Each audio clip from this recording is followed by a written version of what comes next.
I stand before the executive board of Moretti Luxury Fashions, my heart pounding against my ribs. The sketches from my youth line collection rest in my hands, vibrant and alive against the austere backdrop of the boardroom. My father, Giuseppe, watches me from the head of the polished mahogany table, his gaze cool and assessing. Not a father's gaze, a businessman's calculation. As you can see, I continue, gesturing to the color swatches and fabric samples arrayed before them. This collection speaks to the modern young woman while maintaining the Moretti standard of elegance. The fabrics are sustainable, the silhouettes both flattering and comfortable. My voice rings clear in the hushed room, my crimson blouse a splash of defiance among the sea of charcoal and black suits. On the opposite side of the table, my brothers exchange glances. Marco's mouth twitches with that familiar smirk, while Antonio pretends to study his notes. I've seen this choreography before, but today feels different. Today, I've poured 6 months of work into these designs. I finished presenting the projected sales figures and market research, concluding with a confident smile. Questions. The silence stretches, uncomfortable and telling. 8 men in identical suits staring at my work without expression. The air conditioning hums overhead, a monotonous counterpoint to my racing pulse. My father taps his pen against the table once, twice. Interesting ideas, Clara. He waves his hand dismissively, the heavy gold ring on his finger catching the light. Perhaps too avant-garde for our clientele. The words land like a slap. Too avant-garde. The same designs he praised in private last month when I sought his feedback. I open my mouth to respond, but Marco stands, smoothly inserting himself into the momentary gap. If I may, he says, pulling out a leather portfolio. Our team has been working on a youth-oriented concept as well. Our team. The words knock the air from my lungs as Marco unveils his presentation. My presentation. My concepts, my color palettes, even the sustainable fabric initiative I'd researched for months all repackaged with minimal changes. Bold but accessible, announces the board chairman, nodding approvingly. Exactly what the market needs, agrees another executive. Brilliant work, Marco, my father concludes, his face softening with pride. I stand frozen, watching my ideas stolen in real time, stripped of my fingerprints and handed to my brother like a gift. The room tilts slightly, and I grip the edge of the table to steady myself. Not here. I won't break here. The presentation, I say, my voice surprisingly steady. When did you prepare it? Marco doesn't even glance in my direction. We've been developing this concept for some time. Right, Father? Giuseppe nods, avoiding my eyes. Marco's team has been quite thorough. Marco's team, not me. Working nights in the studio until my fingers cramped around my pencils. Not me. Missing weekends with my daughters to perfect these sketches. Not me, who'd built the youth demographic research from nothing. The memory surfaces like a bruise. Me at 23, fresh from design school, hunched over my drawing table in the back corner of the studio. My father standing over me, his hand warm on my shoulder. One day, Clara, all this will be yours to lead. You have the vision none of my boys possess. One day. Always one day. The meeting concludes with handshakes and backslaps for Marco. I gather my original sketches, now redundant, and slip them into my portfolio. 10 years of this pattern. My innovations driving record profits while my name remains buried in small print. The rising star of Moretti Fashions whose light illuminates everyone but herself. The boardroom empties until only my father remains, reviewing notes at the table's head. A word, I say, closing the door behind the last departing executive. Giuseppe glances up, already frowning at the interruption. Make it quick, Clara. I have calls to return. That was my collection. My research, my designs, my vision. He sighs, removing his reading glasses.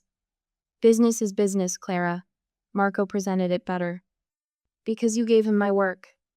The accusation hangs between us, neither confirmed nor denied.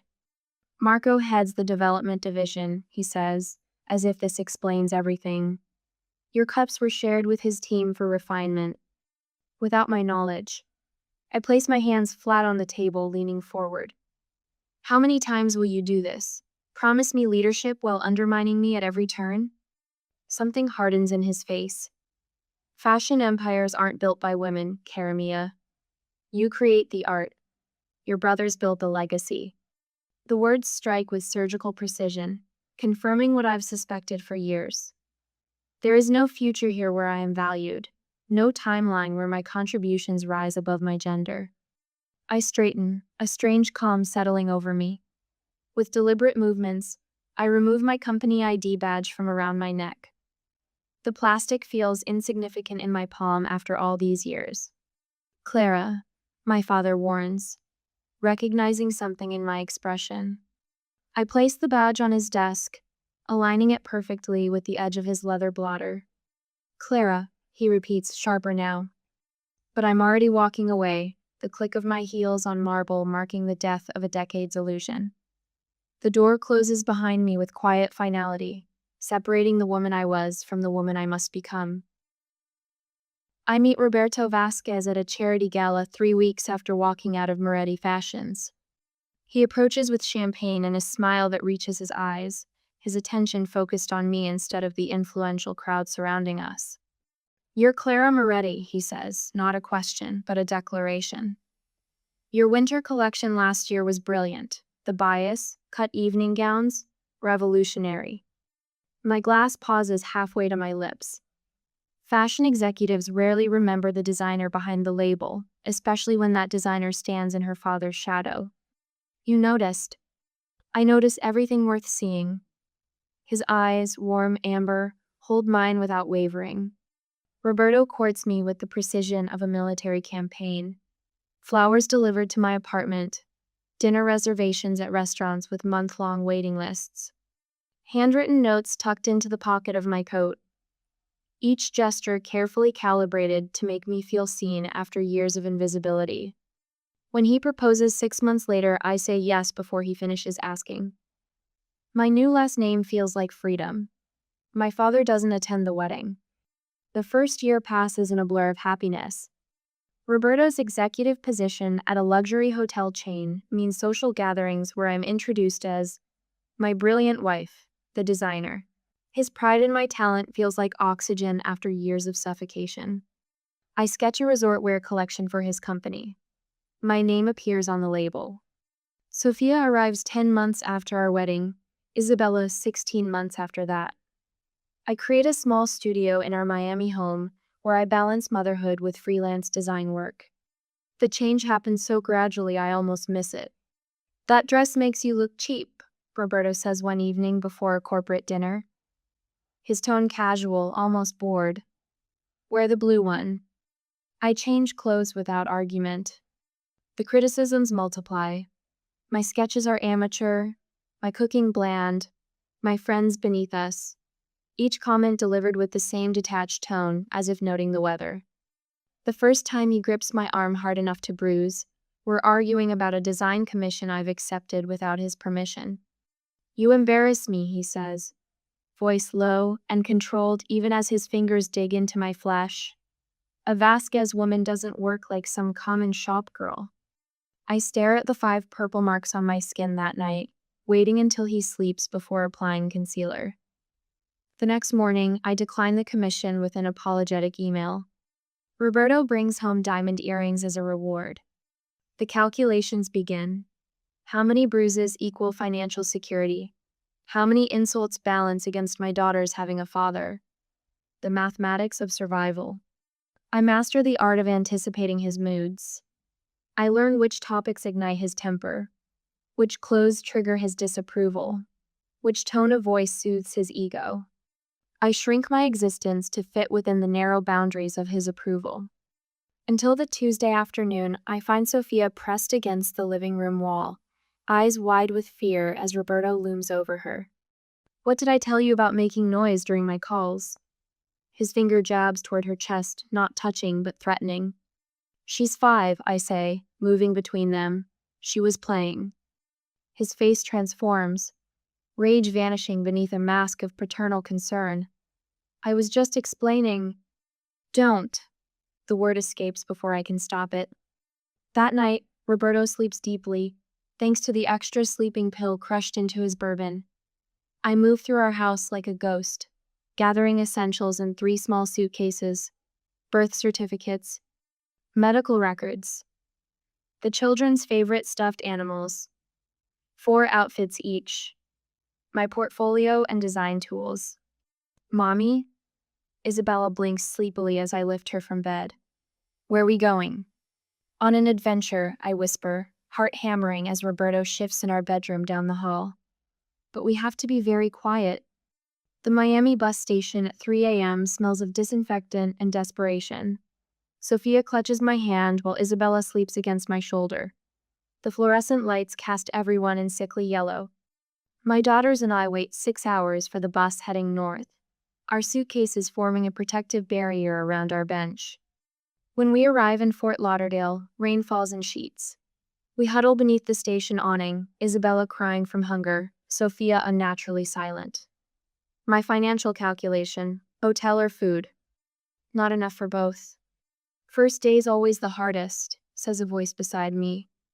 The woman must be 80, her dark face mapped with wrinkles, gray hair pulled into a tight bun. She holds out half a sandwich wrapped in wax paper.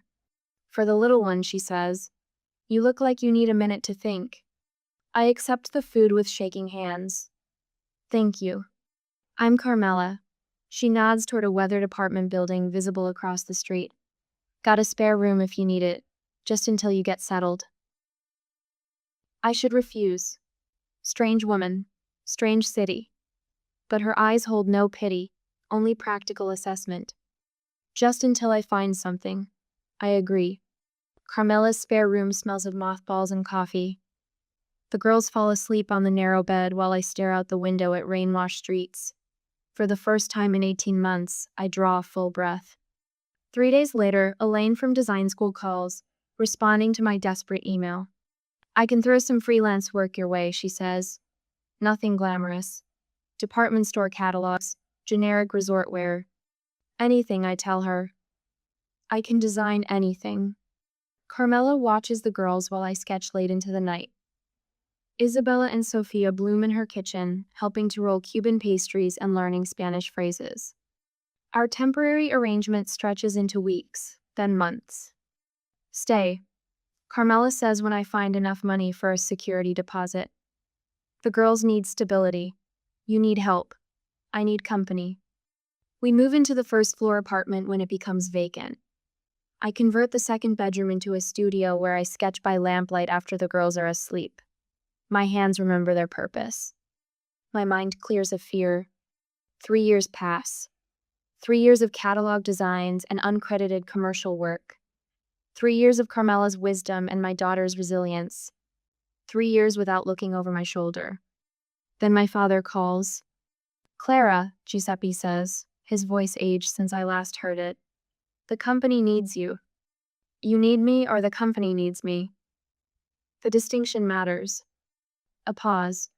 Both. The youth line is failing. The board wants fresh direction. I close my eyes, remembering the boardroom where my ideas were stolen. The office where my contributions were erased. I have my own business now. An exaggeration of my freelance work, but the conviction is real. We can offer security. Benefits for the girls. Your name on the credits. His words touched the exact nerve he intended my children's future. Isabella needs braces. Sophia's school recommends testing for gifted programs. My freelance income barely covers rent and groceries. I'll think about it. That night, I watch my daughter sleeping. Sophia's dark lashes against her cheeks, Isabella's hand curled beneath her chin. They deserve more than this apartment. More than secondhand clothes. More than a mother perpetually exhausted from working through the night.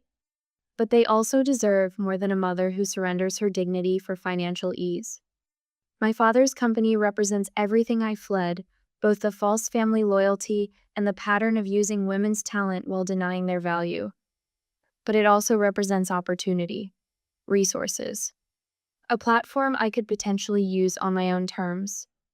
I make my decision while tracing Sophia's forehead with my fingertip.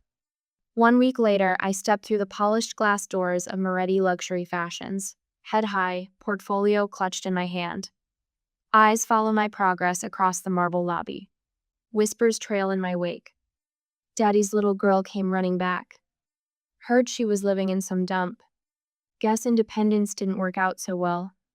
My father waits in the atrium, cameras positioned to capture our reunion. His arms open wide as he approaches, his smile practiced for the press. "Welcome home, Clara," he says loudly enough for the photographers to hear. His embrace feels foreign against my body. I've forgotten how to play this role of dutiful daughter, but for Sophia and Isabella I can learn again. "The youth line needs your vision," he continues, guiding me toward the elevators. "Your unique perspective." I recognize the calculation in his eyes. My failure in the wider world serves his narrative, the prodigal daughter returning humbled and grateful.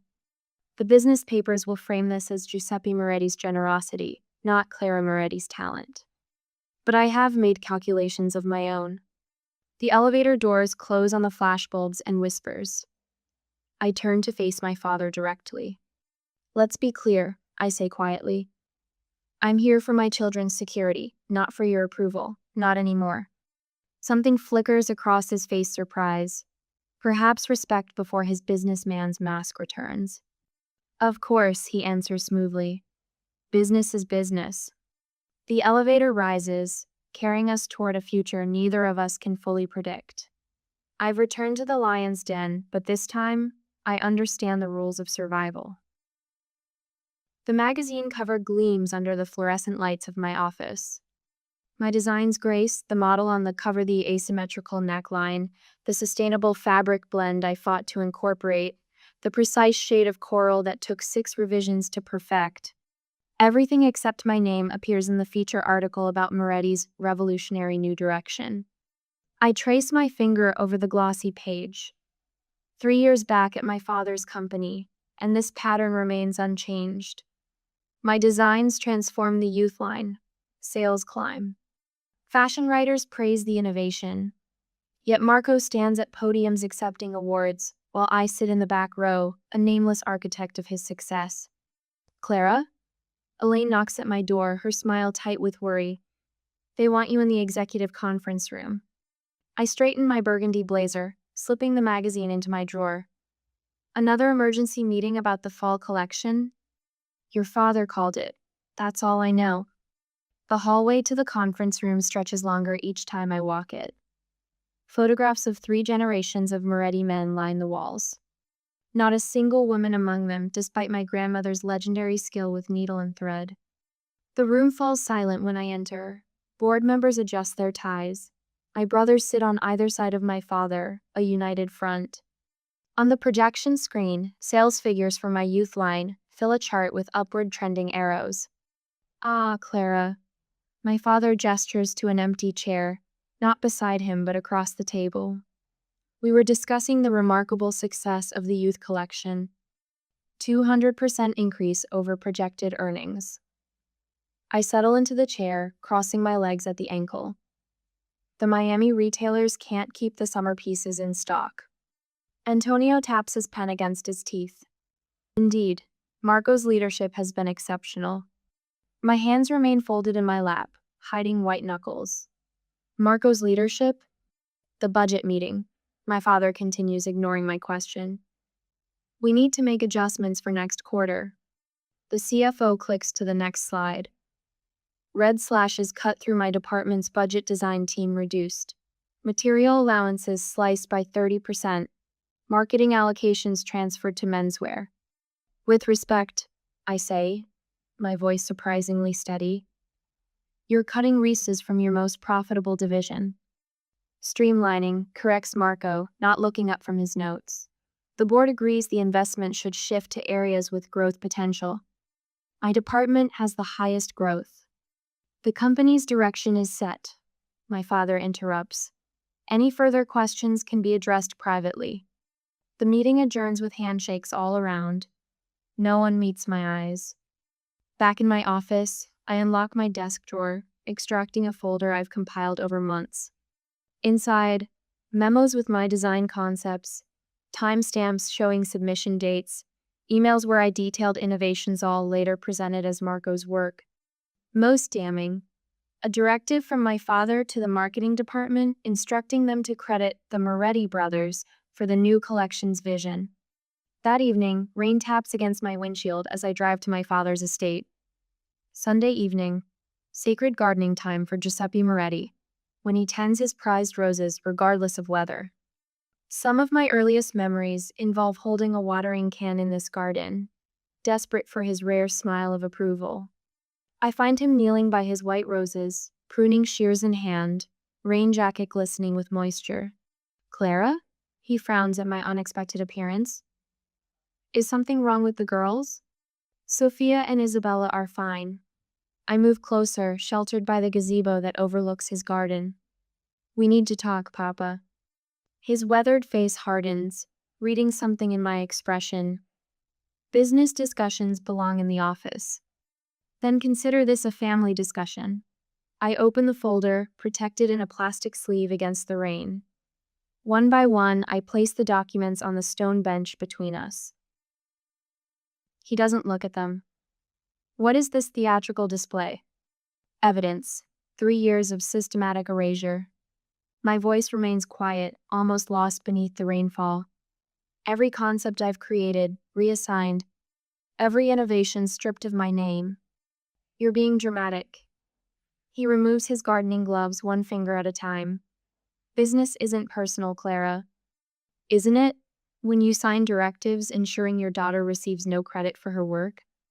A flash of something guilt perhaps crosses his face before disappearing. "You've received generous compensation. The Moretti name benefits all of us.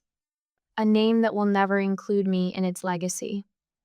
Rain drips from the gazebo roof, marking seconds of silence. My father sighs, standing with a wince that betrays his aging joints. "I've been considering a title change for you. Associate Creative Director has a nice ring." The words land hollow, like stones dropping into still water. A meaningless title, while my work continues to enrich my brothers. No. The single word carries the weight of decades. That night, I stand in my childhood bedroom, now a guest room in my father's house where the girls and I have lived since my return to the company. Awards from design school line the walls, alongside competition ribbons and framed sketches from my early career. One by one, I remove them. Each leaves a lighter rectangle on the wallpaper, markers of aspirations now fully understood. Into a cardboard box they go, along with the framed photograph of me standing between my brothers at my graduation, my father's hand on Marco's shoulder. Morning finds me at the kitchen table, the resignation letter centered on Moretti letterhead. Sophia and Isabella enter in their school uniforms, immediately sensing something different in the air. "Mom?" Sophia asks, her 14-year-old intuition razor sharp. "What's happening?" I pour orange juice into their glasses, the routine motions at odds with the seismic shift beneath our lives. "We're leaving Grandpa's house, and I'm leaving the company." Isabella's eyes widen, milk glass suspended halfway to her lips. "Where will we go?" "I've rented an apartment near your school." I reach across the table, taking each of their hands. "And we're going to build something of our own." 2 weeks later, I convert the apartment's spare room into a studio. Whiteboards line the walls, fabric swatches spread across a folding table. The bank loan officer's skeptical expression still burns in my memory. His dismissive glance at my business plan, his questions about male partners in my venture. But the loan came through. $5,000. Enough to start. Isabella's homework paper sits on my makeshift desk. My first independent design, sketched in the margins of blouse with architectural lines and practical hidden pockets, something a woman running her own life would wear. A knock at the door interrupts my revisions. "Delivery for Claire Moretti," calls the courier. I sign for the package, fingers trembling slightly as I open it. Inside, a simple white box holds my first order of business cards. I lift one, running my thumb across the embossed letters.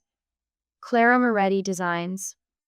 Sophia peers over my shoulder, her fingers lightly touching the cards. They're beautiful, Mom. Yes, I whisper, placing one on the refrigerator with a magnet. They are. My sewing machine hums in the corner of our apartment, a midnight lullaby that keeps my daughters asleep while I work.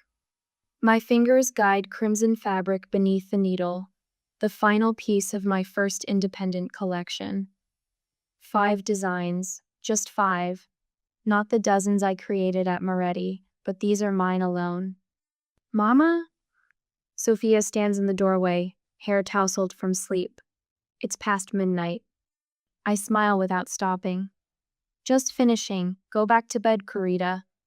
You said that 2 hours ago.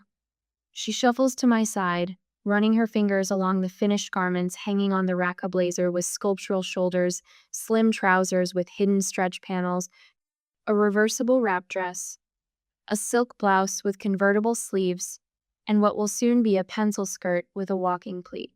Professional pieces that transform. Like me. Will anyone buy them? Sophia asks, voicing my unspoken fear. I lift my foot from the pedal. We'll find out tomorrow. What do you mean you can't do less than 100 units? I press the phone tighter to my ear while sorting breakfast cereal for Isabella. I have the patterns finalized, the samples completed. The manufacturer cuts me off with practiced politeness. The 4th rejection this week. Isabella crunches her cereal, watching me over the bowl. Nobody wants to make your clothes? Not yet. I ruffle her hair. But they will. 3 calls later, I find a small factory owner willing to gamble on 25 pieces of each design. The cost eats most of my savings, but watching the first completed garments arrive feels like witnessing births. That night, Isabella and Sophia help me pack shipments at our kitchen table. Sophia carefully folds each piece in tissue paper, while Isabella places my handwritten thank you notes atop each one. Who buys clothes in boxes? Isabella asks, sealing another package. Women who deserve beautiful things delivered with care, I answer. When Valentina, owner of a small Miami boutique, calls to place a second order, the girls dance around the kitchen. Our first repeat customer. A beginning. The phone rings during dinner 3 weeks later. Marco's name flashes on the screen. Aren't you going to answer? Sophia asks. I take another bite of fish. No. Later, I listen to his voicemail. Playing dress up on your own now, Clara? Papa says it's cute you found a hobby to keep busy. Call if you need real work again. I delete it without response. At family dinner the following Sunday, the monthly obligation I maintain for my daughter's sake, my father pats my hand. This little side project keeps you busy, yes? Good for you.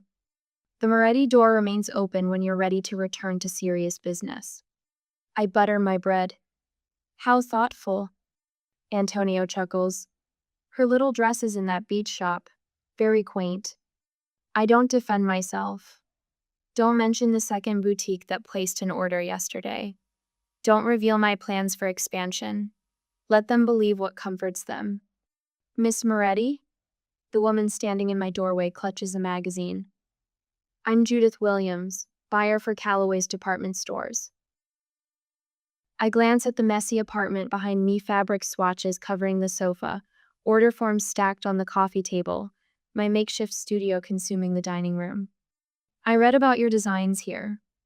She holds up a regional business magazine with a small feature about local entrepreneurs. My photo occupies a corner of page 17. May I see your collection? 2 hours later, she places an order for 300 pieces. Department store distribution. I maintain composure until she leaves, then collapse against the closed door. Girls, I call out. Come quick. Sophia and Isabella run from their bedroom. I wave the purchase order like a winning lottery ticket. What is it? Isabella asks. Our future. That night, we dance around the living room, jumping on furniture in celebration. For the first time since leaving Moretti, I feel certain we'll survive.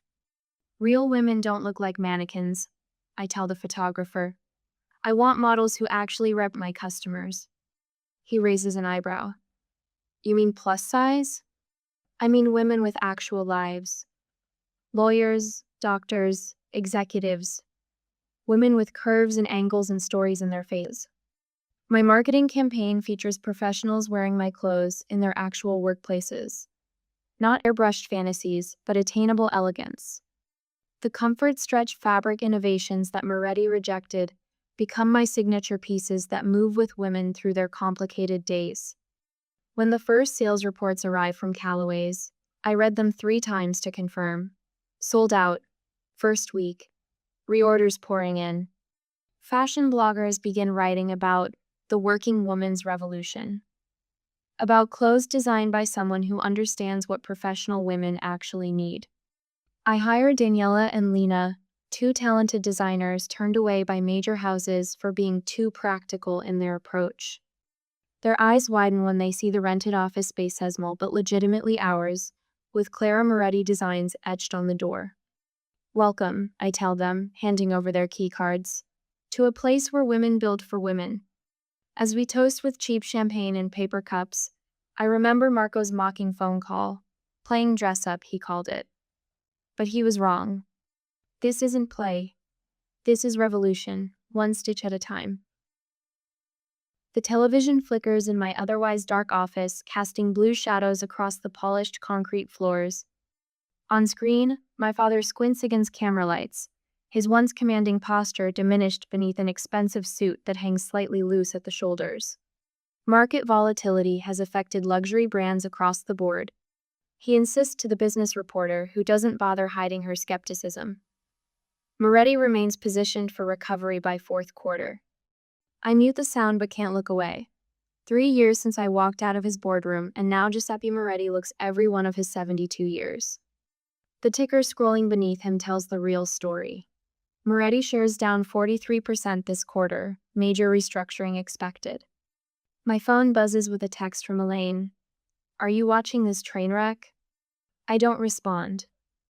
Something complicated twists in my chest watching my father's performance, quite satisfaction, not quite sorrow.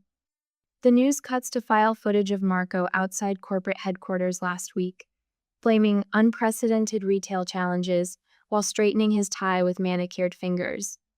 His youth line with the soul, stripped out fills the background montage. Racks of garments with slashed price tags, empty store displays where mannequins wear expressions more animated than the clothes. Sophia appears in my doorway, 14 now, with her grandmother's perceptive eyes. Is that Grandpa? Yes. I don't elaborate, don't poison her with the history. She knows enough. He looks old, she observes, leaning against the door frame. The reporter returns with industry analysts predicting bankruptcy proceedings within months, luxury conglomerate vultures already circling. I switch off the television. Work stuff? Sophia asks. I nod, smiling at my daughter. Nothing important. When the first major department store canceled their Moretti Youth Line orders 3 months ago, I felt the industry ripples. When Marco's hasty redesign flopped at Milan Fashion Week, whispers reached me through fabric suppliers and former colleagues. But watching the actual collapse unfold carries no sweetness. The empire my grandfather built, that my father expanded, that I once thought would be my legacy reduced to cautionary business school case studies. My showroom buzzes with energy these days. 28 employees, distribution in 14 states, features in every major women's magazine. We've outgrown 2 office spaces already. Success tastes better than revenge. Which is why when my receptionist calls to say Giuseppe Moretti is in our lobby without an appointment, something in me goes very still. Tell him I'm in a meeting, I say automatically. But Sophia, still in the doorway, raises an eyebrow. You always told us to face problems directly. My daughter, teaching me my own lessons. Send him back. I tell the receptionist, then turn to Sophia. Would you ask Isabella to come in here, please? By the time my father appears in my doorway, both my daughters flank my desk like sentinels. 3 generations of Moretti women, though only one bears the burden of the name professionally. Giuseppe stops short seeing the girls. Something flickers in his eyes, surprise, perhaps regret. The tailored suit can't disguise how time and stress have consumed him. The commanding presence that once filled boardrooms has contracted to the essentials. An old man with tired eyes. Clara, he says, the accent of his native Italy thickening as it always does under strain. Papa. The word feels strange in my mouth after so long. He glances at my daughters, hesitating. They stay, I say quietly. Whatever you have to say can be said in front of them. He nods once, shifts his weight. I need your help. The room falls silent except for the hum of air conditioning and distant office voices. My daughters remain perfectly still beside me, witnesses to this moment I never imagined would come. The company is in trouble. He spreads his hands, a gesture of uncharacteristic vulnerability. The board meeting yesterday, it was not good. The shareholders, they want answers I don't have. I'm aware of the situation. My voice remains steady. You could save it. His eyes hold mine. Your designs, your vision, it's what we lost when you left. Come back, take over the youth division completely. No interference. When I don't immediately respond, he adds, you'll inherit it all eventually anyway. Why let it collapse before then? My daughters shift beside me, and I place one hand on Isabella's shoulder, drawing strength from her warmth. Water, Papa? I gesture toward the carafe on my credenza. He nods, and I pour a glass, watching the liquid catch light from the windows that showcase the Miami skyline. I hand it to him, our fingers briefly touching the first physical contact in years. I study him as he drinks. This man who shaped me through both gifts and wounds. This man who dismissed my gender as a business liability. This man who now needs what he once discarded. The power to refuse him settles in my hands, tangible as fabric, as satisfying as I once imagined it would be. And yet, no, Papa. My voice gentle but firm. I won't come back, but I have a different solution. Confusion crosses his face. What solution? I open my desk drawer and withdraw a portfolio, placing it before him. Moretti Home Collections. Kitchenware, linens, decorative items designed with the same eye for elegance and function that built our fashion reputation. He frowns, not understanding. You want to license our name? I want to extend it. A separate division under my direction. New markets, new customers, but connected to the legacy. This isn't about destroying you, I continue as he flips through the concept sketches. It's about creating something new beside you, not beneath you. Giuseppe looks up, his expression unreadable. I don't understand. You could take everything now. I smile, feeling my daughter's presence like pillars beside me. That's exactly why I won't. Sunlight streams across my kitchen counter, catching the copper accents of my newest creation, a sauté pan, with subtle curves that fit a woman's hand perfectly. I run my fingers along the handle, feeling the balance. 5 months since launch, and my kitchenware line has surpassed even my most ambitious projections. The waiting list grows daily. Mom, the Times wants another interview. Sophia places my ringing phone on the counter, then returns to her homework. At 14, she's already developing my eye for color, though her sketches lean toward architecture rather than fashion. Tell them I'm creating. I wink at her. She knows the routine. Isabella slides into the kitchen in sock feet, her dark curls bouncing. The truck is here with more boxes. My company has outgrown the spare bedroom, then the garage, and now occupies a renovated warehouse in downtown Miami. 30 woman designers, marketers, accountants all building, something that bears no shadow of my father's name, just mine. Clara Moretti Design stands alone, my vision unfiltered. Will Julian be here for dinner? Isabella asks, her 11-year-old face brightening at his name. Julian. The thought of him brings unexpected warmth. We met 3 months ago at my neighborhood book club, the one activity I permit myself outside work and motherhood. He asked thoughtful questions about Marquez's magical realism, not my business success or family connections. His eyes warm brown with flecks of gold saw me, not my labels or legacy. 6 o'clock, I answer, watching Isabella's smile widen. My daughters approved it before I allowed myself to. The doorbell rings. Isabella races to answer while Sophia pretends teenage indifference. I see her smoothing her hair, straightening her posture. Julian brings books for both girls, never forgetting their different tastes. My phone buzzes again. Not pressed this timey financial advisor.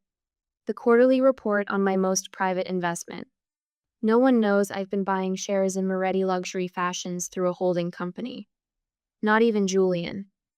The company my father built has been floundering since I left, but my anonymous guidance through intermediaries has stopped the bleeding. 3 consecutive quarters of stability. Why did I save them? The question haunts my quietest moments. Not for revenge, not even for eventual control.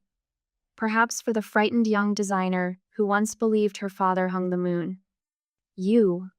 My father's voice cracks as he stares at the financial documents spread across my dining table. His silver hair catches the chandelier light, making him look older, frailer than his 68 years. Julian has taken the girls for ice cream, giving us privacy. The family dinner where I finally revealed the truth wasn't in my 5-year plan, but Sophia's slip about Grandpa's company doing better forced my hand. You saved us. Giuseppe's hands tremble on the paper showing my substantial ownership. All this time while I thought, well, you thought I was focused on destroying you. I pour him sparkling water, no ice, the way he's always preferred it. His eyes me eyes, in an older face filled with unfamiliar moisture. Clara, I don't deserve. This isn't about deserving, Papa. I sit across from him, our knees almost touching. It's about choosing who I want to be. He reaches for my hand, hesitates, then completes the motion. His callous palm covers mine for the first time in years.